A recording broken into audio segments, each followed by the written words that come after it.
안녕하세요.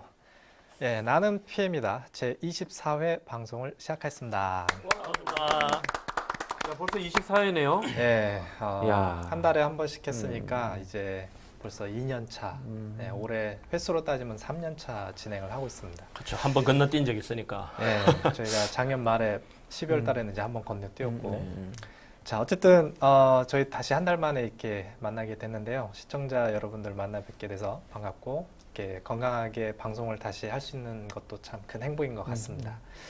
자, 일단 저희 그 나는 PM이다 방송에 대해서 안내를 하기 전에 저희 공동 MC 두 분을 먼저 소개를 하고 진행을 하겠습니다. 일단 백강구 상무님부터 인사를 하시죠. 반갑습니다. 저는 지난달에도 나왔고요. 예, 지난달에 무려 혼자 진행할 뻔했던. 네. 한 달 금방 지나갔는데요. 요즘 계속 출장에 시달리다가 네.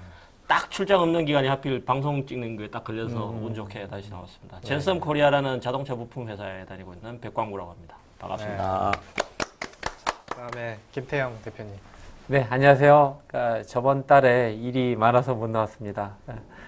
곧 2개월 동안에 인사드리는 것 같은데 프로젝트 리서치의 김태현입니다. 너무나 반갑습니다. 네. 돈 버느라고 네. 그 돈 다 벌어서 어디 쓰려고 방송도 못할 정도로 돈을 벌어요. 네. 그리고 예, 제 소개를 드리면 저는 이제 한동환이고요. PM 인사이드 대표고 나는 PM이다 방송을 기획을 처음에 했는데 처음에 생각했던 그 팟캐스트의 음성 방송에서 이제 여기까지 올 줄은 전혀 생각을 못 했는데 그랬죠. 예, 벌써 횟수로 한 4, 5년 정도 예, 음성 방송에서 방송까지 이렇게 오게 벌써 된 그렇게 게 됐구나. 참 대단한 것 같아요. 그래서 뭔가 이렇게 새로운 거를 시작을 할 때 앞으로 어떻게 될지 모르지만 시작하는 것 자체가 중요한 것 같아요. 그렇죠. 네. 그래서 시작이 많이 난 얘기가 나오는 것 네, 같아요. 맞아요. 네. 그렇게 해서 하다 보면 주위에서 또 도와주는 분들도 생기고 더 좋은 방향으로 가는 것 같아서 좋은 것 같고요. 벌써 24회인데 가끔 유튜브에 들어가서 옛날 방송들을 봐요. 그래서 2년 동안 내가 많이 늙었구나 이런 생각도 좀 네, 가끔씩 드는데 근데 이제 그 옛날 방송했던 거랑 요즘 거랑 보면 저희 컨텐츠는 항상 좋은 것 같아요. 혹시 옛날 방송 좀 보세요? 가끔? 가끔 봅니다. 가끔 보죠. 예. 그래서 옛날에 저희 출연하셨던 게스트 분들도 또 생각이 나고 그래서 한 30회 정도 되면 이렇게 저희 나왔던 게스트 분들을 다 초대해서 그것도 좀 좋네요. 파티를 네. 열어보면 어떨까 막 이런 생각도 들고 아무튼 뭔가 이렇게 꾸준히 해서 쌓이니까 제 스스로도 되게 뿌듯하고 이제 기분도 좋고 그런 것 같아요. 바로 2부 순서로 넘어갈 건데 2부는 이제 저희 게스트로 그 염준규 그 프린스트 대표님을 일단 모시도록 하겠습니다. 대표님 나오시죠. 반갑습니다. 네, 반갑습니다. 반갑습니다. 네. 혹시 저희 주시려고? 감사합니다. 오늘 방 챙겨 오셨어요. 바로 가요. 사인 받아야 되는데. 네, 감사합니다. 사인. 야, 오늘 주제가 딱 예. 이거네요. 컴petency 트라이앵글 했는데 그 중에 33%의 영향을 차지하고 있는 프로젝트 리더십 컴petency 모델. 예. 야. 예. 잘 보겠습니다. 자, 오늘 그 나오신 염준규 박사님에 대한 또 소개를 뒷조사? 먼저 뒷조사를 먼저 말씀을 드리고 저희 진행을 하겠습니다. 이미 그 안내 공지를 통해서 나갔지만 그래도 방송에서 따로 말씀을 드리면 LG전자 생산기술원에서 그 아마 회사 생활을 처음 하신 것 같아요. 예, 그래서 1988년도부터 이제 하셨고 그러다가 삼성 경쟁사로 가셨네요. 네. SDS, 네, 삼성 SDS 반도체로 가셨다가 또 기아 정보 시스템 그리고 다시 LG 쪽, LG CNS에서 IT 전략 수립 컨설팅을 이제 하셨었고요. 그러다가 이제 2013년도에 창업을 하신 것 같습니다. 네. 예, 프린스트라는 회사를 창업해서 현재까지 운영을 하고 계시고 현재 그 프린스트 대표님으로 계신데 프린스트는 이제 Professional Leadership Institute의 앞자와 이렇게 조합을 해서 만드신 것 같습니다. 그리고 학력은 고대를 나오셨고요. 대학원 그 석사는 고대에서 하셨지만 이제 박사는 카톨릭 대학교로 또 가셔서 상담심리대학원에서 조직 상담학을 전공을 하셨습니다. 연세대학교에서. 석사 그러면 두 개네요? 네, 어떻게 하든 두 개를 했네요. 석사. 오, 아니, 저는 그 석사다면 박사인 줄 알고 당연히 박사인 줄 네. 알았는데 카톨릭대가 석사입니다. 그래서 아. 고대 카톨릭대 두 군데에서 석사를 예, 하셨어요. 공대 석사를 하고 그 다음에 좀 바꿔서 인문학 근데 상담 뭐 심리 야. 이쪽으로 바꾼 거죠 전공을. 완전히 전향을 하셨네요. 근데 연관성이 전향은 아니고 확장하신 것 같은데 확장. 그 말이 맞는 것 같습니다. 아. 연관성이 분명히 있습니다. 예. 그래서 박사는 이제 연대에서 하셨네요. 네, 그렇습니다. 예, 조직심리학 쪽으로. 그래서 이 지금 PLCM 이야. 책이 아마 그 박사 공부하실 때 연구 주제로 네, 하셨던 것 그렇습니다. 같습니다. 그때 그 논문 타이틀이 프로젝트 리더십 역량 진단 도구 개발 및 타당화라는 네, 이제 주제로 이제 학위 논문을 받으셨고요. 그래서 오늘 이제 저희가 박사님을 또 모시게 됐는데 제가 한 2, 3개월 전에 컨택을 했죠. 그렇죠. 예, 네. 어떻게 하시고 연락을 하신 거예요? 어떻게 알게 됐어요. 예, 그래가지고 그 프린스2 네, 그렇습니다. 예, 프린스2 제 포럼 운영위원회를 같은, 하는데 그런 멤버고. 예, 같은 포럼 멤버로 또 활동을 근데 하셨는데 별로 참여는 잘 못하고 예, 있는데. 연락이 또 닿았어요. 아 그래요? 제가 그 비주얼 싱킹 관련된 것도 책을 냈다고 하니까 또 관심도 그 책을 또 있으셨고 아마존에 샀죠 제가. 아, 사셨구나. 예, 그래가지고 책을 이제 내셔가지고 사실 이 책 받기 전에 책이 나오자마자 저는 사서 다 봤거든요. 아 그래요? 예, 다 읽고 이제 그 모셔야겠다라는 이제 연락을 해서 바쁘신데 이렇게 예, 모시게 되었습니다. 일단 나와주셔서 감사합니다. 아유, 네, 제 영광입니다. 예, 그래서 일단은 이 책이 굉장히 그 기념비적인 이유 중에 하나가 프로젝트 리더십 책 자체가 국내 해외 별로 없어요. 아마존에서 프로젝트 리더십이라고 치면은 책이 제가 알기로는 10권도 채 안 될 거예요. 네, 그렇습니다. 그죠? 예. 그래서 프로젝트 리더십이라는 책 자체가 해외도 별로 없는데 국내는 일단 제가 알기로는 최초. 연구도 별로 없습니다. 예. 예. 근데 의미가 있는 게 리더십 중에서도 컴petency 모델로 네. 접근한 책이 제가 알기로는 국내 아마도 처음이지 그냥 처음이에요. 예, 않을까라는 생각이 최초입니다. 들거든요. 어쨌든 상당히 힘들었을 것 같은데. 이게 지금 책이 뜨거워요. 지금 나온 지가 얼마 안 돼가지고 몇 월 달에 나온 거죠? 뭐 바로 지난주에 나왔다고. 지난주에. 예. 예. 어우, 그런가요? 이 따끈따끈한 책을. 그래서 저희 방송이 참 대단한 게 이 따끈따끈한 책의 저자님을 이렇게 예. 바로 모실 수 야. 있다. 원래는 예. 2월 중에 이제 출간을 예. 1차 출간했다가 다시 좀 더 보완을 해가지고 보완해서 이제 바로 새로. 또 다시 좀 재발간을 하게 돼서 예. 그래서 오늘은 이제 국내 최초의 프로젝트 리더십 모델 책의 저자분을 모시고 심리학 네. 박사님인 염종규 대표를 모시고 리더십에 대한 얘기를 좀 진행할 네. 겁니다. 그래서 일단 저희가 사전에 이제 박사님께 부탁을 드린 게 간단하게 이제 이 프로젝트 리더십에 대한 소개를 좀 했으면 좋겠다. 그래서 부탁을 드렸더니 역시 자료를 만들어 오셨거든요. 네. 그래서 일단은 자료 시작하기 전에 방금 전까지는 이제 제가 소개를 한 거고 네. 저 앞에 카메라를 보시고 시청자분들께 네. 간단하게 한번 인사하시죠. 아, 네, 반갑습니다. 우리 한 박사님 통해 가지고 이런 좋은 자리 제가 좀 오게 됐고요. 저는 뭐 개인적으로 한 회사 생활 한 25년 정도 하다가 이제 한 2년 정도 전에 개인적인 일을 좀 시작했는데 한 25년 정도 그 회사 생활하면서 돌아보니까 한 절반 정도는 프로젝트 매니저로서 역할을 했었던 것 같고요. 그러면서 뭐 제조라든가 뭐 공공, 뭐 서비스 대상으로 해서 IT 제안, 뭐 컨설팅, 뭐 구축 이런 쪽에 좀 활동을 했습니다. 그러다가 이제 그 다음에는 완전히 그 사람과 관련된 쪽에 그 HRD 쪽의 부서에서 그 인력 육성에 대한 그런 역할을 하면서 뭐 개인적으로 이제 리더십에 대한 관심을 많이 갖게 됐고요. 그러면서 이런 책도 내게 됐습니다. 그래서 현재는 제가 이제 뭐 프린스트라는 그런 타이틀을 갖고 있는 저는 개인 연구소라고 얘기하고 있습니다. 그 뭐 PMI라 그래가지고 프로젝트 매니지먼트 인스티튜트라고 예. 있지 않습니까? 그거에 대한 좀 패러디를 좀 했다고 볼 수도 있는데, 예. 네. 근데 이제 그렇다고 이제 지금 한 것처럼 뭐 프로젝트 리더십은 아니고요. 예. 프로페셔널 앤 리더십 인스티튜트에서 예, 예. 약자를 해서 프린스트라는 것으로서 좀 명명을 했습니다. 뭐 그래서 그 조어를 하다 보면은 뭐 PLINST 이렇게 좀 조어를 하면 스프린트라는 또 말이 예, 또 나오곤 예. 합니다. 그래서 나름대로 좀 의미를 갖고 있고요. 그래서 현재는 프로페셔널 영역과 리더십 영역 두 축이 있다 그러면은 현재는 그 리더십 쪽에 좀 더 포커스를 하고 있고 그 중에서도 전문직에 대한 좀 특화된 영역의 리더십이라 할 수 있는 프로젝트 리더십에 대해서 주로 관심을 갖고 있습니다. 예. 그래서 그쪽 중심으로 뭐 관련된 그 PM분들이라든가 또 PM 육성을 위해서 고민하시는 분들한테 제가 좀 도움을 드리려고 하는 그런 계획을 갖고 있고 좀 활동을 하고 있습니다. 네. 자, 그러면 바로 이제 본론으로 들어와서 책을 아직 못 보신 분이 99.9%일 것 같아요. 그럴 것 같습니다. 예, 나온 지가 네. 얼마 안 됐기 때문에. 그래서 아마 이 발표자를 통해서 간접적으로 이제 그 PLCM에 대한 내용을 좀 네. 간접 체험을 할 수 있을 것 같은데, 그렇습니다. 그럼 이제 준비하신 내용을 먼저 저희가 듣고 그 다음에 질의응답 시간으로 네. 넘어가는 걸로 하겠습니다. 피터는 지금 책을 다 읽을 기세입니다. 그러니까요. 네, 나중에 천천히 읽으시는 보시고. 분위기세요. 네. 네. 제가 지금 뭐 그 전 일부 시간 진행할 때 좀 후반에 보면 굉장히 이상적이지 않느냐 뭐 이런 식의 좀 얘기를 하면서 그런 얘기를 들었는데 어쩜 제가 말하고 있는 그런 내용이 좀 프로젝트 리더십에 대한 좀 이상적인 얘기를 다룬 네. 것이 아닌가라고 생각합니다.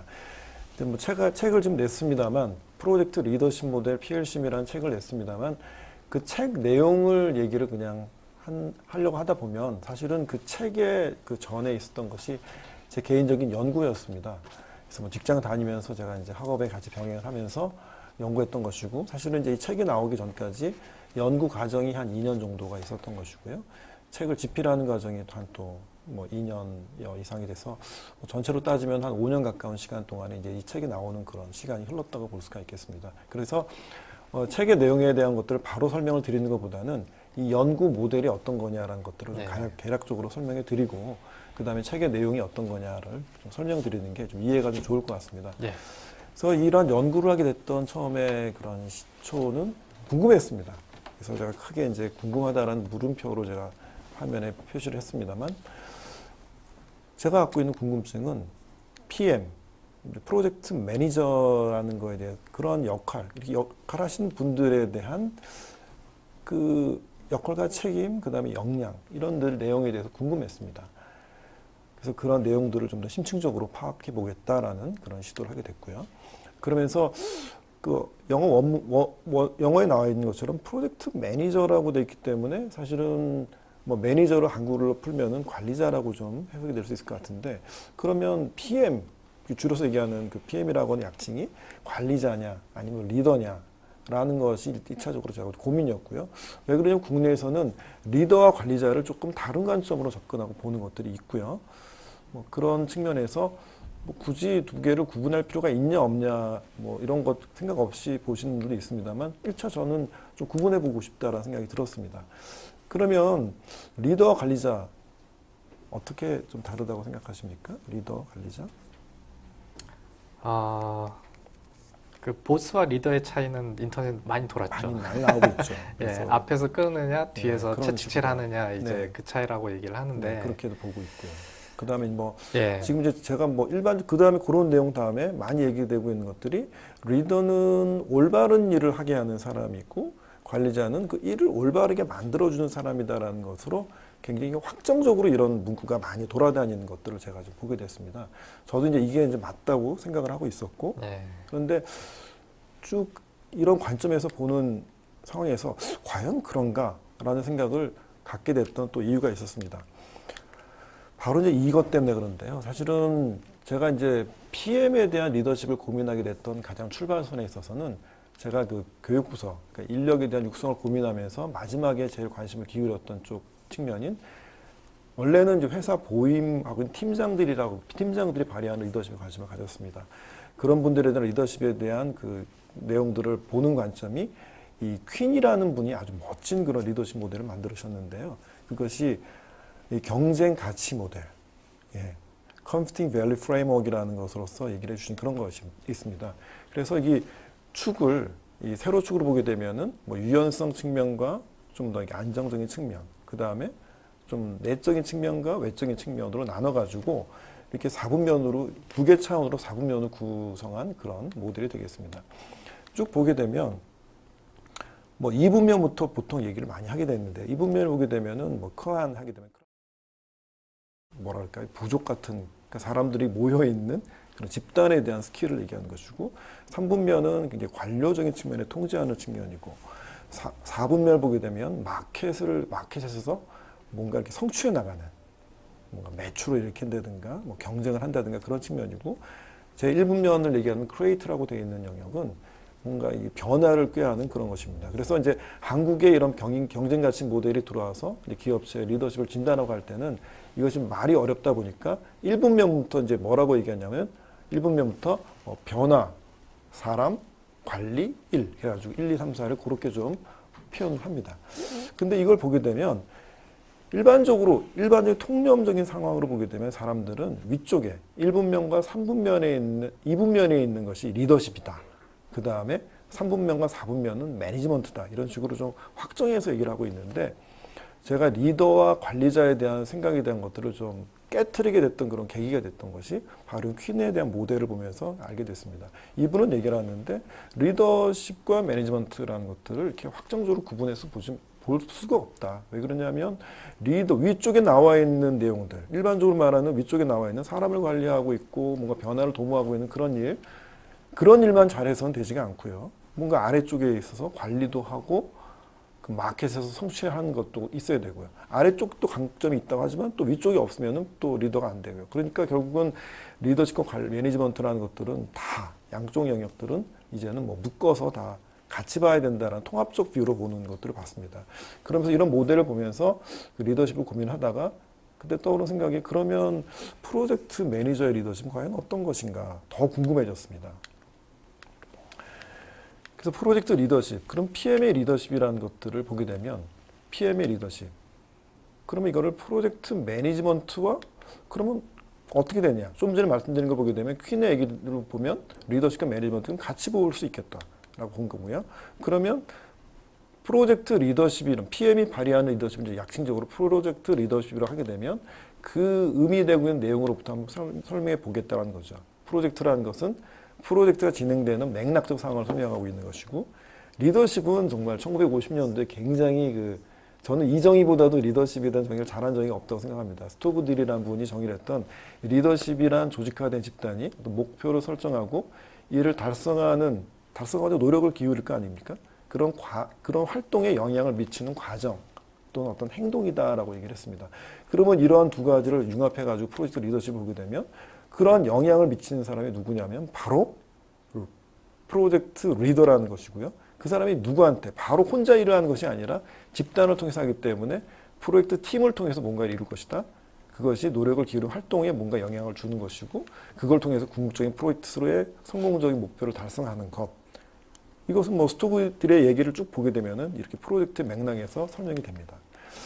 이렇게 이제 생각한 다음에 프로젝트 매니저는 바로 리더구나라는 생각을 일반적으로 말하는 리더하고 다름이 없구나를 좀 알게 됐고요. 그 다음에 궁금했습니다. 그러면 일반적으로 말할 때 PM이 성공에 영향을 미치느냐 그럴 때 대부분 미친다고 말씀을 하시긴 하는데 그래도 다시 원천적으로 따져본 거고요. 그러니까 이제 이런 문헌부터 다시 살펴보게 됐습니다. 프라 파커라는 사람이 얘기를 보게 되면 프로젝트 매니지먼트는 프로젝트의 효율성과 효과성을 높여서 프로젝트를 성공하기 위한 활동이다. 그리고 경험 있는 프로젝트 관리자는 성공을 가져온다라고 이렇게 얘기를 하고 있습니다. 또 궁금했습니다. 제가 궁금증이 많았죠. 그러면 PM이 성공을 한다 그러면은 어떠한 행동을 통해서 성공을 하느냐가 사실은 그 요인을 알아야 되는 게 중요할 것 같았고요. 그러다 보니까 현장에서 정말 PM으로서 성공을 하고 있는 정말 어려운 환경에서도 성공하시고 있는 분들이 누굽니까? 라고 해서 이제 그 관리자분들한테 물어보니까 한 20분 정도를 추천해 주셨는데 그분들을 한 명 한 명 인터뷰를 해가지고 제가 질문을 던졌습니다. 자, 이 프로젝트 성공을 위해서 늘상 무엇을 마음속에 염두에 두고 계시나요?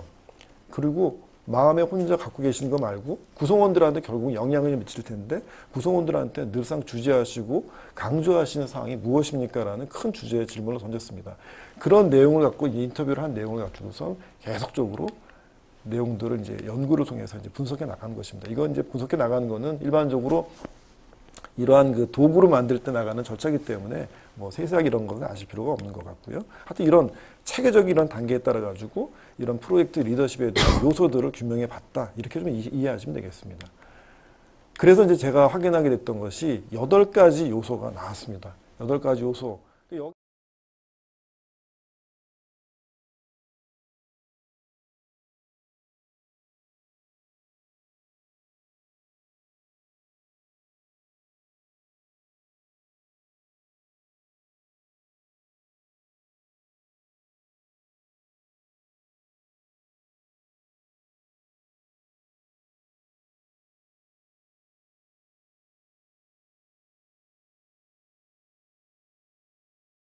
관계 각 하나를 놓고서 나머지 7개의 상호적으로 영향을 미치는 것들을 파악하는 거거든요. 실점 척도를 확인해가지고 그걸 돌려보는 통계적으로 분석해보면 그걸 다차원 스케일링 분석이라는 게 있습니다. 그러면은 뭐 2차원을 통해서 4분면으로서 그 내용들이 뿌려지게 됩니다. 근데 그 다음에 의미화하는 거는 별도의 작업이 되겠습니다만 해보니까 이렇게 그룹핑이 되더라는 겁니다. 2개 차원으로. 이걸 놓고서 한참 고민했습니다. 한 며칠, 뭐 일주일, 2주일을 고민을 하면서 그럼 이렇게 구성이 됐는데 통계 도구에서는 이렇게 구성되고 나서 저한테 뭔가 의미를 설명하지 않거든요. 제가 이제 의미 파악을 해야 되는데 곰곰이 따져보니까 이 종축은 뭔가 프로젝트 리더가 하는 행위의 어떤 대상 차원이 되겠구나. 이쪽에 1분면과 2분면, 그 다음에 뭐 그런 위아래로 구분되는 1, 2분면과 3, 4분면이 구분되는 거겠죠. 그 다음에 반대로 이 양쪽으로 나눠주고 있는 측면이 있습니다.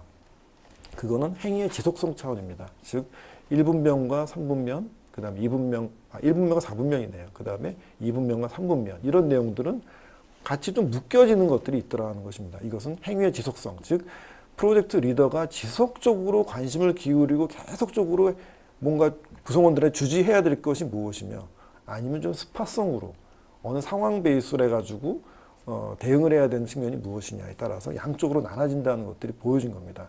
그러면 사람 중심, 과업 중심, 그리고 상황적, 상시적 이런 식으로 나눠지겠구나라는 모델에 대한 내용들을 알게 됐습니다. 그래가지고 이런 내용을 통해서 제가 근무했던 회사 등을 통해서 PM분들한테 이제 연구 과정에서 일어났던 것인데요. 그 프로젝트 리더십에 대한 역량 수준을 가지고서 상위 그룹, 하위 그룹 여러 가지 이제 통계 분석적 검증이 있으면 그 중에 가장 좀 심플하고도 이제 이해가 쉬운 어떤 그런 방법을 보게 되면 역량으로 나가지고 두 집단을 구분해 보니까 성과 자체가 과연 어떻게 되느냐 이렇게 고수준인 사람들이 성과 수준도 역시 높이 나오더라. 그 다음에 저수준인 사람들은 성과 수준이 낮다라는 것이 사고 관련성이 있다는 것들이 이렇게 보여졌습니다. 여기까지가 제가 이제 했던 연구에 대한 개관적인 내용이고요. 그럼 이게 만들어졌던 2개 차원의 4개 분면, 그 다음에 8개 요소, 그 다음에 그 각각에는 총 34개의 그 사람 역량들을 살펴볼 수 있는 문항들이 있는데 그런 내용들을 이렇게 뭐 논문을 해가지고 PM분들한테 갖다 드리고 이거대로 하십시오 해가지고는 적용을 못하지 않겠습니까? 그러다 보니까 과연 이 제가 만들었던 모델을 좀 더 쉽게 이런 관련에 종사하신 분들한테 보시거나 또 이런 분들이 육성하는데 고민하시는 분들이 볼 수 있도록 하는 방법은 뭐가 되겠느냐. 그것 때문에 책을 이제 발견하게 된 겁니다. 바로 이렇게 나온 책이고 드린 그런 책이 되겠습니다. 예. 그래서 이 책은 이제 제 의도는 제가 본다 그럴 때 이 프로젝트 리더의 중요성이 너무너무 중요하고요. 그러니까 성공에 이제 직접적인 기여를 한다고 제가 설명드린 것처럼 너무너무 중요한데 거기에 비해서 이분들에 대한 관심이 없더라는 거죠. 네. 거의 방치되어 있거나 리더로 인식하지 않거나 제가 회사에서 근무할 때 보면은 연중에 한 번 CEO가 이제 중심이 되는 쪽에 리더가 모이는 그런 1박 2일 그런 모임이 있습니다. 그런 때 이제 PM들이 고참 PM들이 참여를 합니다. 그때 딱 한 번.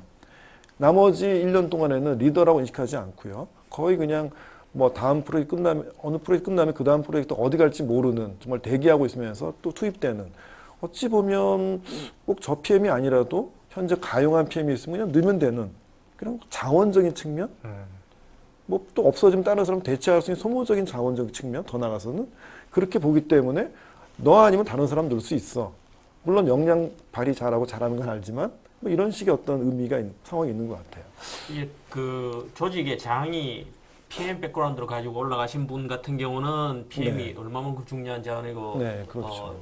이 PM의 역량 또는 리더십에 의해 가지고 조직이 명운이 이렇게 왔다 갔다 할 수 있다는 걸 인식을 하시는데 네, 그렇죠. 그 외에 그렇지 않은 사람들은 보면 진짜로 네. 이제 박사님 말씀하신 그런 네. 식으로 사실은 PM 그렇습니다.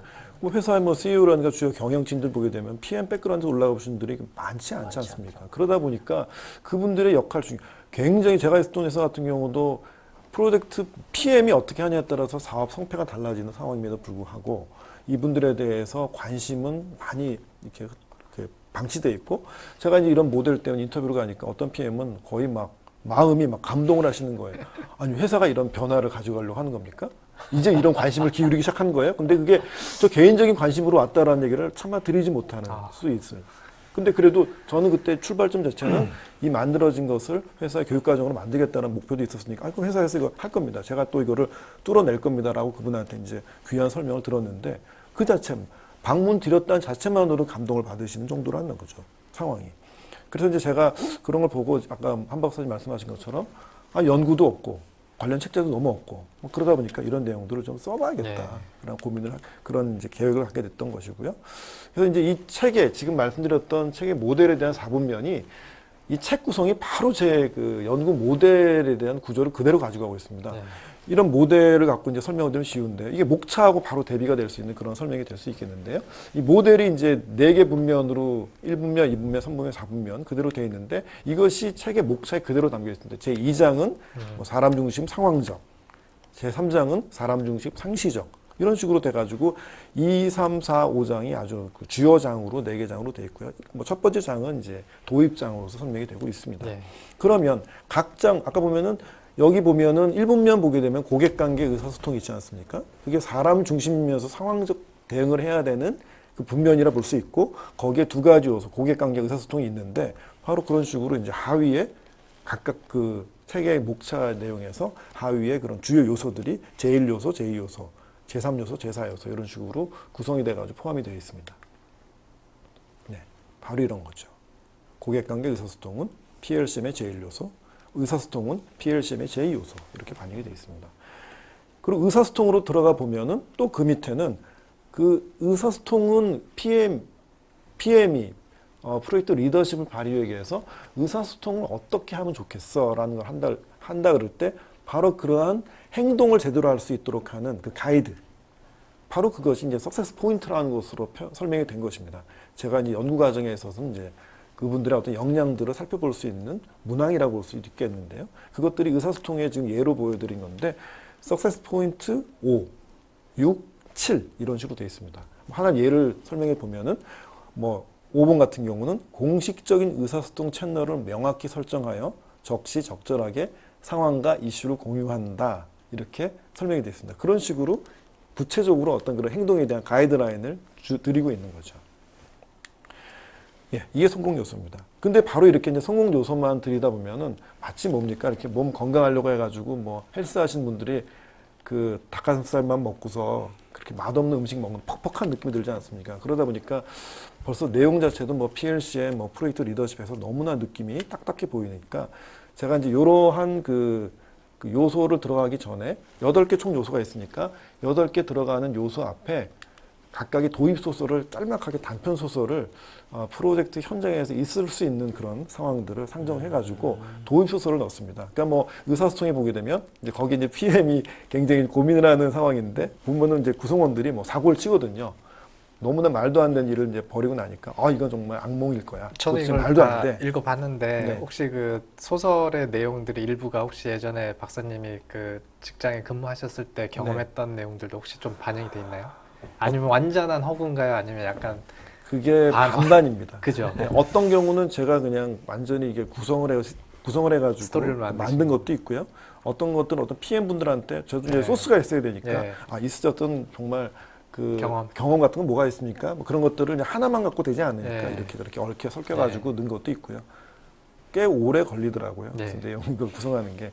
그래서 이제 8개 요소의 도입 소설이 들어가 있고 이런 도입 소설 또 책을 딱 보면은 책부터 뭐 인트로덕션 해가지고 PLC이 중요하다, 뭐 리더십 중요하다 하게 되면 벌써 질리지 않습니까? 그러니까 이제 맨 처음 책 처음에 책 전체에 대한 도입 소설 그거는 제가 이제 그건 제가 생각했던 건데 차장급 정도에서 이제 좀 대형 프로젝트를 맡고 있게 되는 그런 정도 급에서 어떤 프로젝트 가가지고 거의 중도에 포기하고 나올 수 있을 정도의 좀 실패를 하는 그런 걸로 도입 소설을 넣었고요. 근데 그 갑자기 드는 생각인데 그 PM 관련 책 중에 뭐 한계를 넘어서라든지 죽음의 행진이라든지 네, 뭐 그런 숲속의 경주라든지 네, 네. 프로젝트 책 중에 소설 형태로 그냥 처음부터 끝까지 네. 만들어진 책들이 있잖아요. 그런 책들 있죠. 혹시 그 생각은 안 해보셨어요? 그러기에는 제가 역량이 안 되는 것 같고요. 그거는 소설에 대한. 네네. 예. 그러니까 내용 구성을 제가 너무 어렵다고 생각이 든 게요. 저도 네. 이제 뭐 출판 과정에서 에피소드가 될 수 있는데 책은 350페이지 6개월 만에 썼거든요. 제 연구 모델이니까 그냥 내용들 네. 넣고 또 제가 전공했던 심리학적인 베이스나 경영적인 그런 그 내용을 해가지고 해설을 붙이는 건 6개월 만에 끝나더라는 거죠. 소설이 훨씬 예, 그 다음에 대중적인 소설로 대중적인 책으로 만드는데 출판사에서 좀 이게 대중적인 소설에 대한 어떤 컨선이 있었을 때 제가 네. 내용을 구성할 때 2년이 더 걸렸습니다. 소설을 쓰는데. 근데 제가 볼 때 이거는 뭐 그냥 아무나 하는 건 아닌 것 같더라고요. 예. 큰 뭐 경험을 했습니다. 그래서 그냥 처음부터까지 다 소설로 돼 있고 소설을 읽으면 저 리더십 모델이 머릿속에 들어올 수 있으면 더 재밌지 않았을까 이런 네. 생각도 잠깐 해봤습니다. 그렇습니다. 그게 그러려고 그러면 진짜 네, 아주 맞아요. 여러 가지 잘 얽혀지는 사건과 소설의 그 뭐 예. 기승전결이라든지 네. 반전도 있어야 되고 갈등도 있고 그 사이에 또 저 이론이 들어가 있어야 돼요. 쉬운 일이 아니죠. 참 그러니까요. 예. 그러려면 뭐 이게 진짜 나중에 한번 다시 한번 두 번째 도전. 예. 네. 네, 그렇습니다. 아무튼 예. 근데 또 그 한 박사님 읽어보시죠. 소설 어떻게 뭐 읽어보시니까 예, 그중에 되게 재미있고요. 괜찮으셨어요? 이게 뭐 커피 믹스를 탄다든지 이렇게 아주 세세한 것까지 진짜 소설 잘 쓰신 것 같아서 글쓰기에 대해서 따로 공부를 하셨나 이런 생각이 들 정도로 아, 예. 그 원래 이제 평소에 뭐 그 글 쓰는 건 좋아했는데 예. 이렇게까지 하려고 그러지는 않았고요. 그러니까 뭐 회사에 있을 때 아무래도 이제 교육부서에 있으니까 뭐 후배들이 네. 뭐 이런 거 있잖아요. 교육하다 보면은 이렇게 막 극에서 이렇게 교육할 때 잠깐의 연극 같은 걸 해야 될 네. 경우가 있지 않습니까? 아, 그러면 그 대본을 한번 그 외부 연극한 사람도 불러다가 회사의 변화 관리를 위해서 그분들한테 의뢰를 드렸는데 스토리가 안 나오는 거예요. 하나도 리얼리티가 없는 겁니다. 네. 그래서 뭐 후배들이 고민하길래 아 그래? 내가 뭐 시나리오 좀 써줄까? 아, 그래 그런 것들은 써보니까 해보셨구나. 예, 한 뭐 30분 정도 시나리오를 쓰는데 예. 하루 정도 쓰니까 나오더라고요. 그걸 이제 주고서 한번 그분들이 이제 네, 그 네. 연극을 했던 경우도 있는데 그런 식으로 하거나 아니면은 교육과정 개발할 때도 도입할 때 가끔씩 이렇게 대화 나오는 그런 것들은 했는데 뭐 소설을 썼다 이런 것들은 제가 네. 진짜 거의 없었던 경험이죠. 근데 참 뭐 재밌었습니다. 네. 개인적으로는. 예.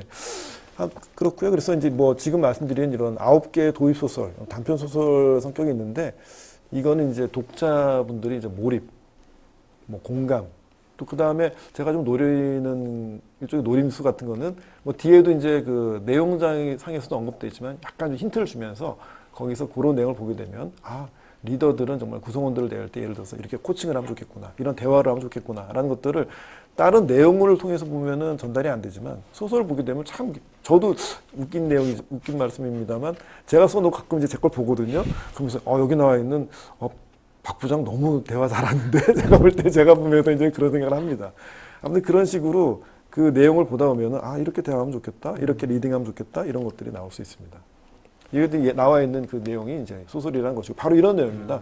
이거는 이제 그 의사소통에 나와 있는 소설 후반부에 있는 그러니까 막 구성원이 뭔가 말도 안 되는 사고를 친 다음에 뭐 그 구성원한테 막 버럭 화도 내고 그 다음에 이제 차분해진 마음 과정에서 이분이 이제 그 과정에서는 뭐 아침에 그 굉장히 악몽을 꿨거든요. 여기 나오는 것들 보면 아침에 곰팡이 자기가 뭐, 꿈을 예. 꿨는데 자기 자신이 몸이 막 이렇게 곰팡이로 곰팡이가 썩어요. 썩는 거예요. 그래가지고 화장실 가서 몸을 막 닦는데 곰팡이가 안 닦이는 거죠. 점점 막 번져가고 이게 왜 그래? 그러고 갔더니 꿈이었다는 거죠. 그런 다음에 그날 회사에 여러 가지 이제 일을 풀어나가는 과정에 막 구성원이 사고치고 그러고 야단치고 너 내일부터 여기 프로젝트 오지 마 이런 식으로 막 버럭하고 나서 이제 혼자 공범이 있다 보니까 야 이거 내가 잘한 거야? 혹시 우리 조직 내에 의사소통에 문제가 있는 거 아닌가? 그 오전에 이제 꿈꿨던 그런 내용들, 막 몸이 이렇게 썩어 들어가는 그런 것들이 이게 어떤 조직에 있어서 서로 간에 혈액이 잘 관통되지 않고 혈행 장애가 있거나 그러면 그런 것들로 인해 가지고 몸이 썩어 들어갈 수 있는 거 아닌가?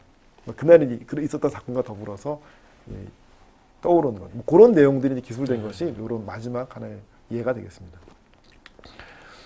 그리고 이제 제 책에서 나름대로 또 좀 여러 가지 좀 장점이라고 볼 수 있는 것은 요 나와 있는 것처럼 뭐 누구누구의 PM의 말을 들어봅시다라는 것들이 있습니다.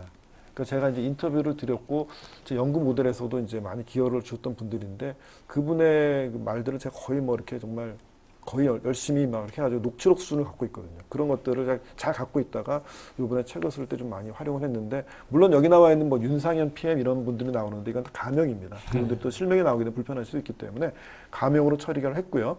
여기 나와 있는 이분들의 말씀, 이 PM 인터뷰 내용입니다. 뭐 의사소통을 명확히 하려고 합니다. 예를 들어 매일 아침 뭐 팀장급 중심으로 8시 반에 모여서 15분이나 20분 동안 모닝 미팅을 갖습니다. 이런 식으로 어찌 보면은 굉장히 소소할 수도 있는 그런 내용일 수도 있겠습니다만 이것들을 아느냐 모르느냐, 실천하느냐 안 하느냐는 그 역량 있는 PM이냐 아니냐를 구분하는 하나의 또 행동적인 모습이더라고요. 뭐 이런 모델을 제가 적용하는 방법들은 아무래도 이제 처음에 연구됐던 모델 자체가 리더십에 대한 역량을 진단하는 그런 목적으로 했기 때문에 당연히 개인적 차원 또 집단적 차원에 있어서 뭔가 이제 이 사람이 뭐 병이 아프거나 그러면 일단 진단을 해야 되지 않습니까?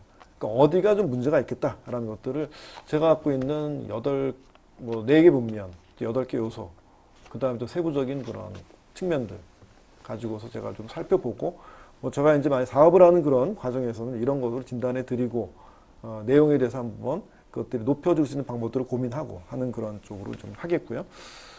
예, 그러면 이제 그냥 막연하게 뭐 모든 사람들한테 똑같은 내용들을 하는 것보다는 그래도 그 개인에 대해서 아니면 조직 차원의 특히 약한 부분에 대해서 선택적으로 하게 되면 훨씬 더 유용하지 않겠느냐라고 생각이 들고 또 여기 나와 있는 뭐 책의 내용이나 그런 그 석세스 포인트라고 되어 있는 것들은 장기적으로 이제 그 PM이 정말 그 후보군부터 커져 나가야 되는 그런 방법이 필요할 텐데 그런 분들이 보는 거죠. 내가 PM이 된다 그럴 때는 아 이런 것들이 필요하겠구나 라는 것들 보면 좋겠고 뭐 초반에 말씀드렸습니다만 지금 프로젝트 리더십 모델이라고 되어 있습니다만 제 내용에는 그 소프트 스킬과 하드 스킬이 다 포함되어 있는 어쩌면 프로젝트 매니지먼트와 리더십을 다 총괄하고 있는 그런 것이 8개 요소로 묶여 있습니다. 뭐 PMP라든가 다른 뭐 프로젝트 관리 쪽에서 얘기하고 있는 그런 잘 정리된 거하고는 또 다른 차원의 예, 결국은 PM이 이거를 사람을 통해서 뭔가 영향력을 발휘한다 그럴 때 과업은 결국 사람 뒤에 있지 않습니까? 사람을 통해서 과업을 움직인다 그럴 때 어떻게 8개 요소 정도에서 관심을 갖고서 하게 되면은 그래도 성공적인 프로젝트 리더로 거듭날 수가 있다라는 측면으로서 쓰여지길 바라는 마음입니다. 네. 제가 너무나 이렇게 좀 예, 딱딱하게 설명을 드린 것 끝났나요? 같아요. 예. 막 얘기 듣다 보니까 끝난지도 몰랐네요. 네. 예, 말씀 감사하고요. 자, 이제 두 분은 책을 안 읽으셨지만 어쨌든 이걸 통해서 간접 체험을 하셨고 저는 책을 다 읽고 왔는데 네. 박사님께 이제 궁금한 사항에 대해서 저희가 조금 질문을 하도록 네. 하겠습니다. 백성무님 혹시 아니, 예. 제 질문은 일단 대답이 이미 다 나왔어요? 상당 부분 된 것 같아요. 예. 근데 이제 제가 오늘 박사님 발표하신 내용에 대해서 모르는 상태에서 이제 질문을 드린 거라서 근데 이제 흔히 말하는 리더들의 덕목들이라는 게 있지 않습니까? 네, 네. 뭐 의사소통도 뭐 그런 것 중에 하나고, 그러니까 박사님이 이거 연구하시면서 또 집필하시면서 흔히 말하는 리더들의 덕목 중에서 PM한테 오히려 조금 더 일반적인 리더 말고 프로젝트 매니지먼트를 하는 그 PM한테 조금 네. 더 중요하게 요구되는 리더십 덕목이라는 뭐 있을까요? 일단은 뭐 덕목이라고 말씀을 하셔서 제가 좀 덕목에 대해서 바로 설명을 드린 것보다는 좀 나눠서 보면 네. 그 중에서 이제 역량 같은 게 있을 것 같고요. 일단 제가 이제 리더십 모델을 네. 만들었으니까 거기에는 PM 리더십, 프로젝트 리더십에 대한 역량 차원을 8개 요소로 구분을 했지 않습니까? 네. 그러니까 그 역량 측면에 있어서 제가 규명한 역량 8개 측면에서 8개 중에서 뭐가 중요합니까? 라고 한번 제가 1차적으로 먼저 말씀을 드린다면 저는 의사소통이라고 생각을 합니다. 사실은 의사소통은 제가 본다 그럴 때 그 리더가 발휘하는 뭐 여러 가지 지식도 있고 그 사람 본인 자체 그 다음에 그 팀이 풀어나가야 될 여러 과업도 있는 것이고 또 얼마나 프로젝트가 이렇게 여러 다양한 사람들이 구성되어 있습니까? 그 흘러가는 프로세스도 얼마나 복잡합니까? 네.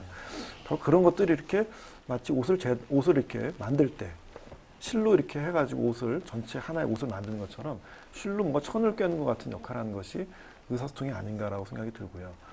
결국은 말을 통해서 뭔가를 리더십 발휘해야 되기 때문에 의사소통이다. 그리고 진짜 왜 어렵다라고 생각이 듭니다. 책에도 이제 그런 말이 있습니다만 의사소통은 그러니까 문제가 야기되기 전까지는 내가 의사소통을 못한다고 생각하지 않거든요. 그렇죠. 예. 네. 그랬을 때 뭔가 문제가 봉착해. 고객과 대화가 안 돼. 또 내가 구성원들한테 뭐가 얘기 전달한 것이 구성원들이 그 내용에 대해 받아들이지 않는 것 같아. 뭐 이런 고민을 하게 되면 그때부터 뭐가 문제지? 그러다 내 의사소통의 측면도 돌아보게 되는데 그리고 이제 일이 종결되고 나면은 평소에 살 때 말하는데 불편함을 느끼지 않기 때문에 방치되거든요. 네. 그러니까 참 개발이 되기 어려운 영역. 그래서 의사소통을 역량 차원으로 한번 꼽아보고 싶다는 생각이 먼저 듭니다. 어떻게 상무님 생각이 어떠세요? 예, 뭐 저도 사실 이 PM으로서 지금 올해 한 17년째 정도 그렇군요. PM 경영을 하고 그 정도 되는데 하면서 항상 느끼는 게 저도 이제 가끔씩 그런 질문을 받거든요. 뭐가 이제 제일 좀 필요한 것 같으냐. 저도 이제 흔히 이제 의사소통이라고 하는 거를 이제 꼽긴 합니다. 네. 네, 지금 사실은 이제 그 PM들이 아까 말씀하신 게 딱 와닿는데 문제가 발생되기 전에 자기가 의사소통의 예, 문제에 더 생각 안 전혀 해요. 생각 안 근데 해요. 사실은 그 문제가 이미 발생되었을 때는 심각한 문제가 돼버리는 경우가 대부분이죠. 그쵸.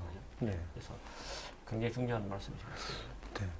그리고 이제 그 역량은 그렇다 치고 그 덕목을 제가 이제 어떻게 해석할지가 좀 고민인데 뭐그 사람이 갖춰야 되는 기본적인 어떤 뭐 태도적인 측면, 뭐 어떤 말 그대로 뭐 진짜 어떤 멘털적인 어떤 상황을 보게 되면 일단 기본적으로 좀 진정성, 네. 뭐 정직이란 말을 표현한 것보다는요, 저는 진정성이라고. 근데 어떤 상황이 벌어졌을 때 뭐 어떤 뭐 문제가 터지거나 그러더라도 그거를 회피하지 않고 문제를 직면하고 그걸 풀어나가려고 하는 진정성, 또 그 상황이 벌어진 것에 대해서 그냥 뭐 감추거나 이런 것이 아니라 어떻게 그거를 공개적으로 뛰어 올려서 네. 고객분들과 아니면 구성원들과 마음을 모아서 풀어나갈 거냐.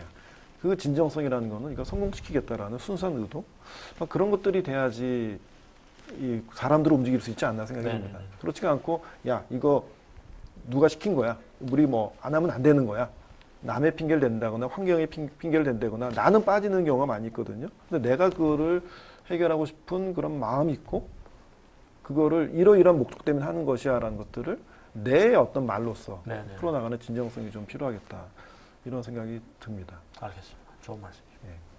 네. 감사합니다. 그 김태형 대표님은 뭐 질문 있으신가요? 전 감독을 너무 많이 받아가지고 네. 궁금한 게 몇 가지 이게 원래 질의 예상보다 이 네. 내용을 들으면서 궁금한 게 괜찮습니다. 생겼는데요. 전체적으로 리더십 역량 진단 모델이라면 그 밸리데이션이라 그래야 되나요? 이게 이 컨피던스, 예를 들어 아까 그 258명, 그러니까 C사의 258명을 분석을 해보니 하위 30%와 위에 30%의 PM을 이 8가지 모델로 분석을 해보니까 얼추 그러니까 이 판가름이 되더라라고 말씀하셨는데 거기에 대해서 되게 충격을 받았거든요. 이렇게 해야 된다라는 측면에서. 그러면 여기에서 제시하는 게 진단도 제시하지만 거기에 대한 이제 솔루션, how to도 제시해. 그러니까 물론 제가 아직 책을 못 읽어봐서 how to도 어떻게 하면 된다라는 그 기준도 제시가 되어 있는 건가요? 물론 그 진단 안에는 그 기준이 어느 정도 포함을 되어서 어떤 질의를 하는 거겠지만 진단을 하는 거겠지만요. 그런 것들이 좀 예. 궁금하고요. 그 다음에 이 4가지의 기준을 보면 아까 뭐 과업이냐 사람이냐 상시냐 상황이냐라고 분석을 하셨는데 그냥 제가 딱 말씀을 듣고 느낀 거는 이 분면이 약간의 그 인터널 팀원의 포커스화 맞춰진 것 같고 그 다음에 1분면이 약간 고객과의 커뮤니케이션에 포커스가 맞춰져 있는 것 같고 3분면이 약간 전략, PMI에서 이야기하는 전략, 밸류와 전략의 4분면이 그 밸류와 전략을 어떻게 그 모니터링 컨트롤 할 것이냐에 포커스가 맞춰져 있는 것 같거든요. 만약에 그 용어가 얼추 맞다라면 이 용어가 이슈, 프로블럼 솔빙, 리스크를 하나로 묶어서 로 가고 또 한 가지 측면으로 체인지 매니지먼트가 들어갔으면 딱 이 전체적인 그러니까 PMI 관점에서 이야기하는 거와 전체적인 밸런스가 맞을 것 같다라는 생각도 들었는데 제가 맞게 해석한 건지도 모르겠습니다. 정리를 정리를 하면 일단은 이 역량 진단 모델에 내가 어떤 문제가 문제가 있다라고 판단이 들었을 때 그거를 해결해주는 솔루션이 있는지가 첫 번째 질문이고, 두 번째 질문이 이 8가지 항목을 밸리데이션함에 있어서 그 검증이라 그래야 되나요? 그러니까 이게 모든 기업에 다 적용해서 접목할 수 있다라는 거를 그 어떻게 확신할 수 있는지를 좀 설명해 주셨으면 감사하겠습니다. 네. 뭔가 어떤 결국 진단을 하게 되면은 강약점이 나오게 되겠죠. 그래서 장기적으로 이 내용을 통해서 이제 많은 분들이 이제 테스팅을 하시고 DB가 쌓이게 되면은 원래 그렇습니다. 도구가 제대로 이제 좀 나중에 성숙이 되게 되면은 이게 각 영역별로 몇 점이 나오면은 높고 몇 점이 나오면 낮고 이런 것들까지 나오는데 그거는 어느 정도는 이제 그 레코드가 쌓여야 되는 문제가 될 것 같고요. 하지만 그러기 전이라도 어떤 집단 자체를 해가지고 한번 해보게 되면 이게 나올 거예요. 이렇게 이제 면이라는 거는 기본적인 것들은 이게 뭐 5점 촉도든 7점 촉도든 것들이 기본적으로 각 항목별로는 있지 않겠습니까? 그러면은 그것들이 8개 영역이니까 그림을 그려다 보게 되면은 어디가 찌그러진 영역이 있을 거라는 것이죠. 예, 1분면, 2분면, 3분면, 4분면이 있을 때 찌그러진 영역이 있을 때 이게 보면은 이게 1분면에 있어서 뭐 고객관계 의사소통 쪽이 좀 약간 찌그러져 있다. 다른 쪽보다도 네모 박스가 더 낮다. 그러니까 각각 요소 간에서 상대적인 높고 낮음이 1차적으로 좀 보여질 것 같습니다.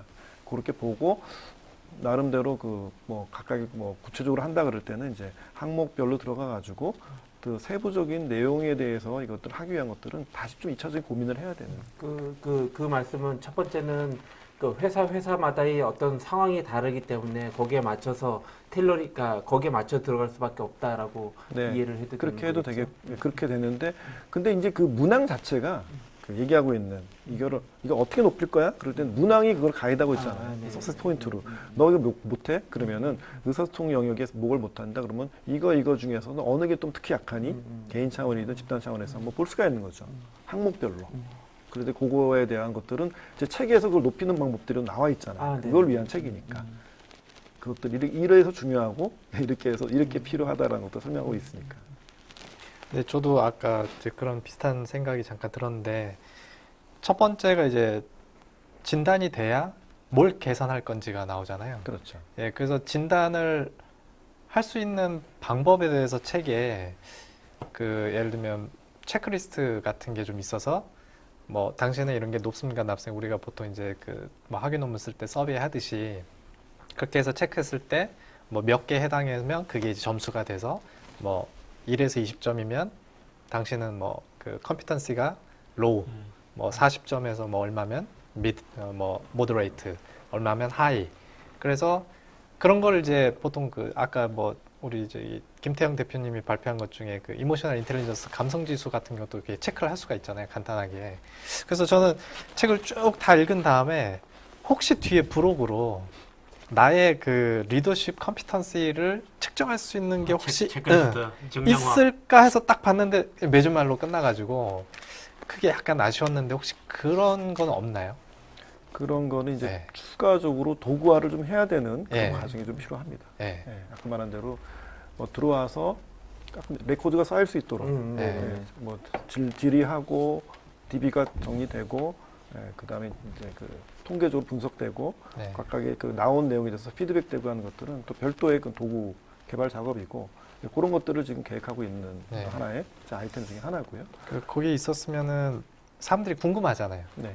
나의 리더십 컴피턴시는 어느 정도인가가 이제 사실은 다른 사람보다 자기를 제일 궁금해하니까 그렇죠. 그러면 나를 측정하고 싶을 텐데 그 측정할 수 있는 뭔가 이렇게 도구가 있었으면 더 좋지 근데 않았을까. 이제 방법은 간접적인 방법은 있습니다. 그러니까 지금 34개의 문항이 있으니까 그 문항에 대해서 각자가 1점부터 7점 정도가 문항에 포함되어 있다라고 생각을 하고요. 그러니까 객관적으로 34개 문항에 대해서 한번 매저를 해보는 겁니다. 매저를 해보고 나면은 일단은 지금 1, 2, 3, 4 이거는 고객관계에 대해서 나오고 있거든요. 스파이더로 이렇게 해서 그리고 고객관계에 나오는 것들이 평점이라는 것들이 산술적으로 나오거든요. 간단하게 건 뭐 엑셀로도 할 수 있는 것들이니까. 근데 이제 전문가가 해석을 해주면 더 좋잖아요. 네, 그렇죠. 그 해석에 대한 거. 해석에 대한 거는 결국은 어떤 준거 기준 대비 당신이 얼마큼 높고 낮습니다. 라는 것들은 레코드, DB에 대한 것들에 대한 축적이 필요한 겁니다.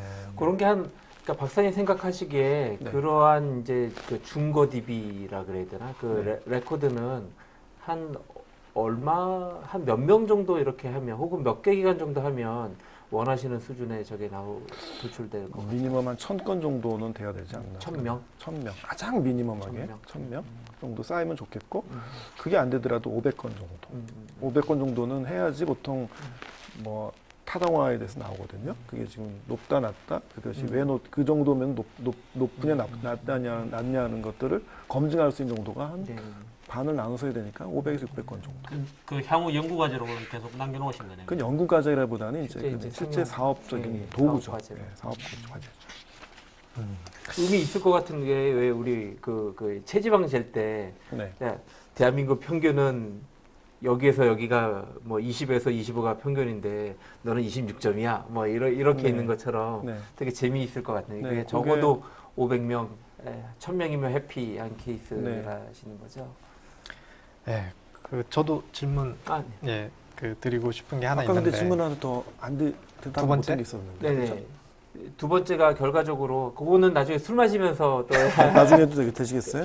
예, 저기 애프터로 예, 하시죠. 네. 예, 지금 시간이 9분밖에 안 나서 아, 저도 그렇죠. 질문을 내용을 벗어나는 네, 것 같아서 해야 되니까 제가 드리고 싶은 질문은 제가 항상 이제 궁금해했던 게 사람들이 이제 그 저한테 강의 의뢰를 할 때가 있어요. 기업에서 프로젝트 리더십에 대한 강의를. 그러면 일반 리더십하고 프로젝트 리더십을 다르게 본다는 얘기거든요.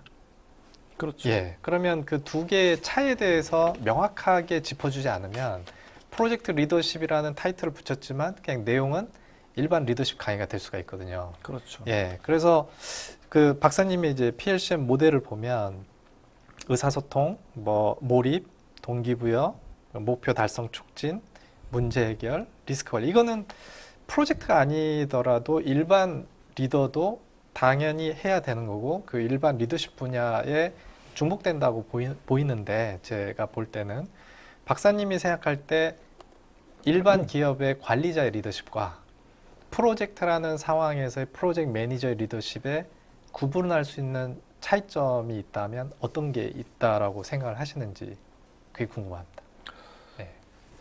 비유를 하면 좀 그렇습니다. 그러니까 우리가 이제 자동차라고 동일한 자동차가 있지만 그 자동차가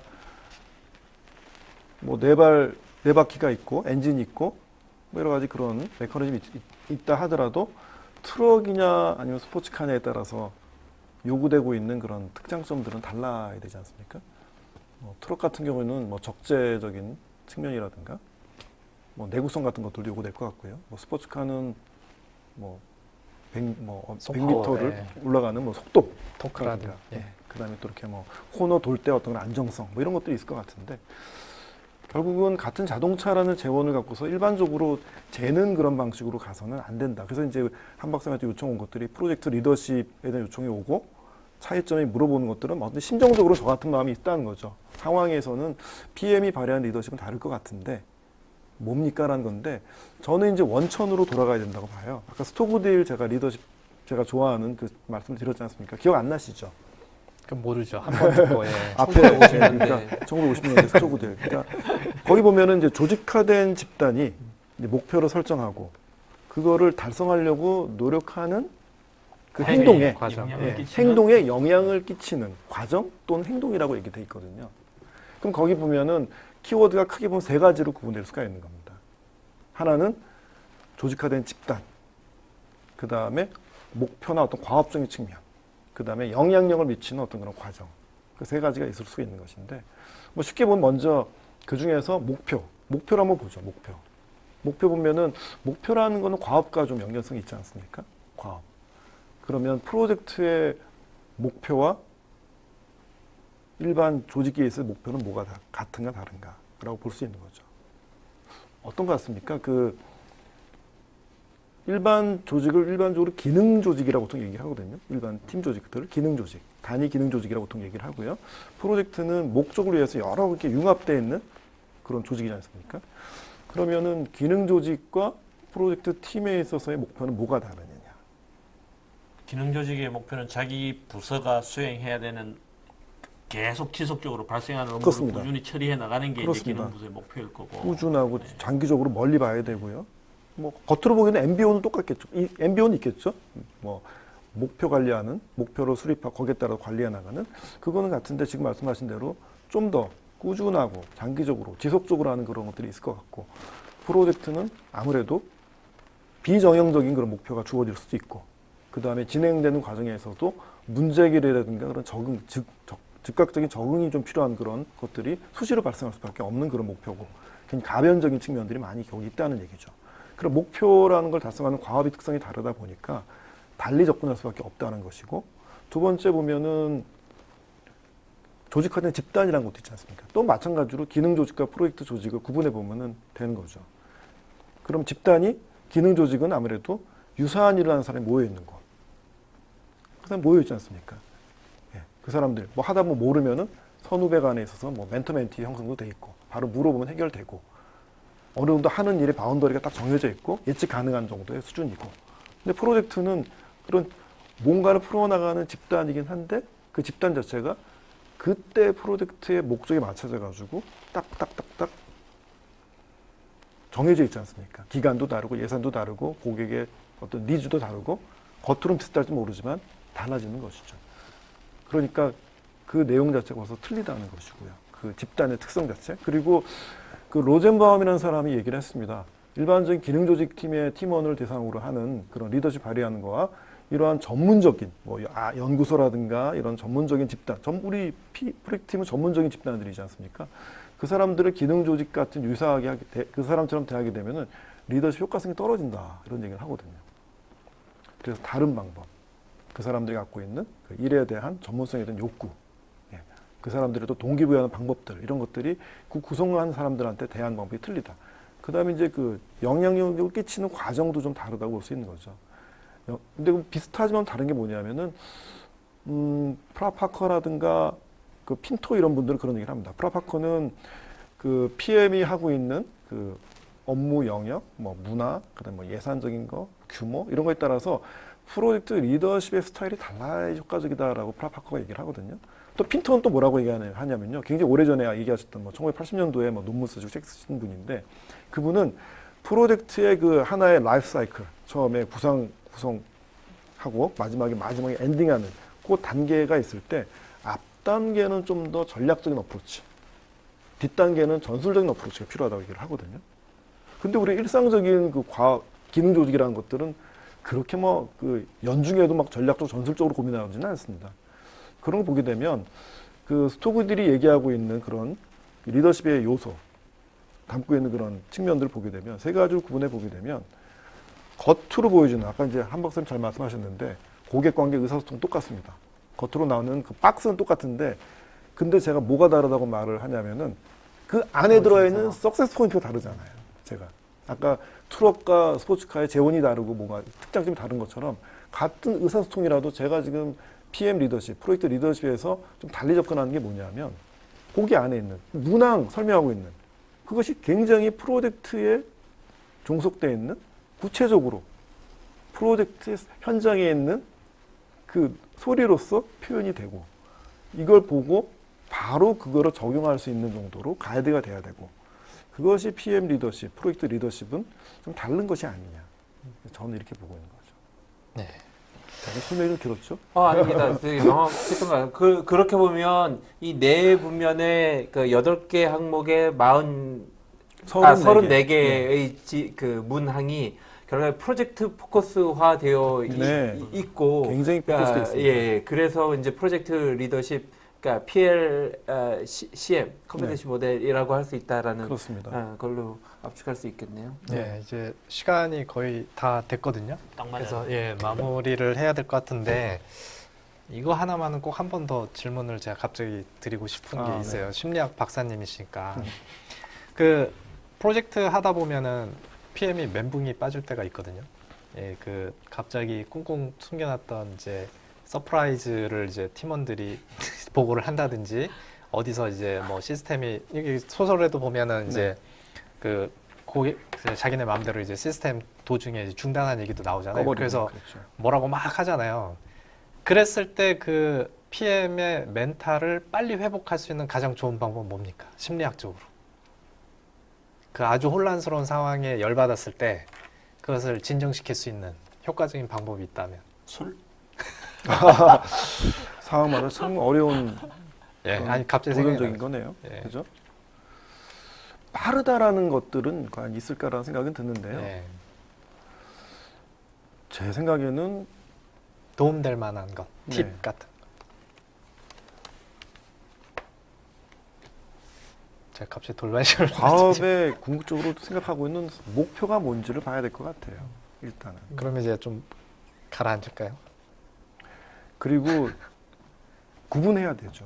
보통 있는 지금 그런 일이 벌어지는 것들은 네. 사람과 과업 간 결국 사람으로부터 벌어지는 거거든요. 네. 결국은 구성원이 뭐 잘못했다. 그 다음에 뭐 고객으로부터 내가 챌린지를 당하고 있다. 결국은 표면적으로는 과업으로 보이지만 그게 사람하고 믹스가 되고 있는 것이거든요. 쟤 미워.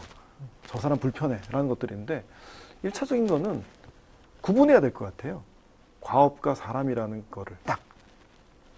왜 그 책 같은 거 보면 네. 갑자기 그런 상황이 있으면 속으로 60초를 샌다. 화를 얼마나 퍼부을는지 생각을 해보고 이 화를 퍼붓는 게 나한테 얼마나 도울지 생각한다. 근데 그 화난 상황에서 그걸 60초를 어떻게 세요, 그게. 쉽지가 않죠. 그래서 혹시 그 심리학적으로 이제 공부를 하셨을 때 그런 팁이 있는지 그냥 궁금해가지고. 뭐 지금 뭐 그런 팁들은 사실 많이 있습니다. 예, 뭐 예. 이렇게 뭐 다리를 꼰대든가 뭐 팔을 뭐 이렇게 해가지고 뭐 한다든가 이렇게 하면서 어떤 그 부정적인 상황을 순간적으로 명상이나 예. 회복하는 방법이 있는데 사실은 뭐 고객이랑 얘기하는데 이렇게 꼬고 있을 수는 없지 않습니까? 그렇기 때문에 그건 예. 쉽지가 않은 건데 그때는 일단 그 장면을 벗어나야 돼요. 네. 구성원들이 문제가 있다 그러면은 거기 머물지 말고 항상 그 다른 예, 어떤 방향으로. 장면이든지 떠나라. 그 장면을 떠나서 일단 내가 빠져나와서 지금 일단 같이 있으면 자꾸 말이 나오잖아요. 구성원한테도 떠나서 내가 혼자 있어 보는 거죠. 부부싸움하고 이제 열받으면 문 쾅 닫고 나가버리는, 밖으로 나가버리는 아, 그거네요. 이게 말이 여기까지 근데 이제 그게 완전히 시키세요. 문을 쾅 닫는 모습을 통해서 상대방한테 뭔가 위압적인 걸 보여주는 액션이 나가버리잖아요. 나가서 뭐 남자들은 담배를 핀다든지 혼자 술 먹으러 그냥 간다든지. 문 조용히 닫고 나가시라고. 조용히 어쨌든, 닫고. 예. 좀 일단 분리되는 게 나가는 중요할 건 것 같아요. 나가는데 일단 분리시키는 게 좋다. 과업과 사람 분리해라. 예. 그 공간을 분리해라. 예. 분리하고 돌아볼 수밖에 없는 거예요.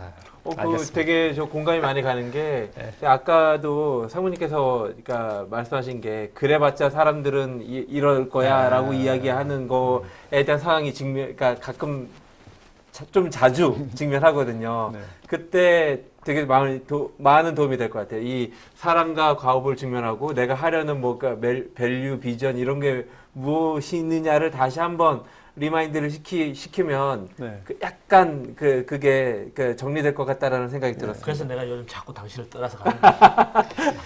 끝으로요. 프린스트 시간이, 이제 네. 컨텐츠는 나왔고 그러니까 향후 계획에 대해서 이걸 이제 하셔야 될 텐데 그거에 대한 플랜을 좀 듣고 싶습니다. 네, 뭐 제가 약간 뭐 프로페셔널과 리더십에서 일단은 현재 리더십 그 중에서 프로젝트 리더십을 관심을 갖고 있고 이 책에 대해 집중을 할 것인데 1차적으로는 좀 면을 양적인 면을 넓히는 노력을 좀 해야 된다고 보고 있고요. 2차적인 거는 이제 제 책이 출발됐던 출발점은 산업 자체는 좀 IT 포커스가 좀 제가 출신이 그러다 보니까 그쪽에 출발점이 많습니다.